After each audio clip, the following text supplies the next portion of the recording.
Brian Asamoah, mandatory credit, Matt Krohn-USA TODAY Sports. The Minnesota Vikings rested a large percentage of their team for the second preseason game of the year and couldn't get a win against the 49ers. Recently, Week 2 of the preseason typically signaled what used to be called the dress rehearsal game for teams. Most players would suit up for these games and play a drive or two to prepare for the regular season. That absolutely was not the approach the Minnesota Vikings took to this exhibition contest. The Vikings held 27 players out of the game on Saturday, August 20th against the 49ers. That meant a lot more of the game featured players fighting for a roster spot or position on the depth chart instead of the superstars and household names. Despite sitting so many players, there was one scary moment when rookie cornerback Andrew Booth Jr. fell to the turf without being contacted and needed help off the field.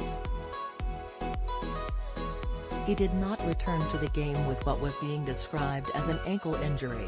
He did return to the sidelines after the injury. How did the Minnesota Vikings perform? On the field, Minnesota's offense sputtered at times to move the ball effectively down the field, but the defense was up to the task and held their ground in the first half against some explosive young players on the 49ers roster. The score at the half saw the Vikings leading 7-6 thanks to a Ty Chandler rushing touchdown. The second half was all San Francisco. They were able to eat the clock on long, sustained drives and limit the offensive opportunities for the Vikings, who were struggling to move the ball down the field and pick up first downs. Final score: Vikings 7, 49ers 17. It's hard to win a game when the ball is turned over 3 times, 2 Mond interceptions and 1 Smith-Marsette fumble.